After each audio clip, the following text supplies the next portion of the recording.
Do you know what a credit score is? It's like Yelp for lenders. I have an idea. It uses an algorithm to rate you if you're worthy of being lent to or not. I do. I don't know exactly what composes it though.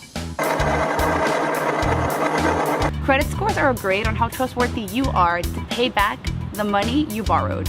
In other words, credit scoring institutions such as Equifax, Experian, and TransUnion are like the teachers, and they grade you on all the money moves you make. Oh, I make money move. But how do they calculate the score? You know, like at the end of a semester, your grade depends on how well you did on your test, how well you did on your quizzes, your attendance, your homework. In the same way, your credit score is an accumulation of your credit history, which consists of the following. 35% of your grade is made up of payment history. What they're looking for here is, have you made payments on time and in full? 30% of your credit report is attributed to amounts owed. What that simply means is, how much debt do you have to your name? 15% of your credit score number is attributed to length of history. What this means is, for how long have you been in the game? For how long have you been borrowing money, using credit cards, etc. 10% is attributed to new credit. What they're looking for here is, how many new credit lines have you opened in a short amount of time? Last but not least, types of credit you've used account for 10% of your credit report.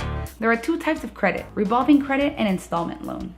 We're here at Self-Lender to find out more about credit scores. The more I adult, the more apparent it comes to me that credit scores are important. I'm not sure why. Credit scores matter because they're basically a reflection of how you manage your debt. So your credit report, which is what your credit score is based off of, is sort of like your financial resume. I think people generally don't have $50,000 or $300,000 lying around to buy a house or to buy a car. I don't know I don't if other either. people do, so that's where you need credit. Okay, millennials were notorious for having bad financial literacy. Let's say we unknowingly messed it up. Is there hope for us? How can we start to build credit or salvage it?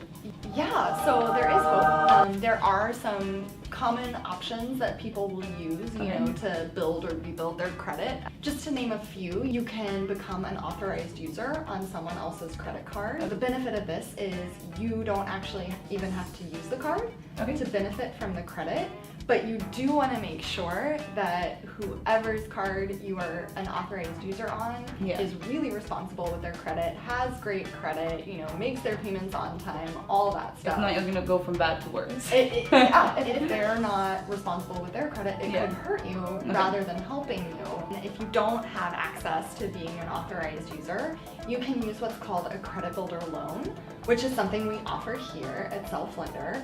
It's available online or via our mobile app. I like in that. all 50 states. Yeah, exactly. So you don't have to go into a traditional bank from 9 to 5 to get it. Yeah, you have options. Another option you can use is what's called a secured credit card, which it works a lot like a regular credit card, except for this type of credit card, you have to put down an upfront deposit, which is typically equal to the credit limit on the card. Again, as I kind of tell everyone, a financial product is just a tool, so it's really all about how you use it that matters. Even though credit scores are just a number, they can have a huge impact on your life. They can be a deciding factor on whether you get a loan for a house, whether you get a loan for a car, how much interest you're going to be charged. They can even go as far as being a deciding factor on whether an employer decides to hire you or not. They can be a deciding factor on whether you can rent an apartment or get a cell phone plan. Whether your credit score is bad or good, just remember that it's a living, breathing thing that you want to tend to, like a plant. So take care of it.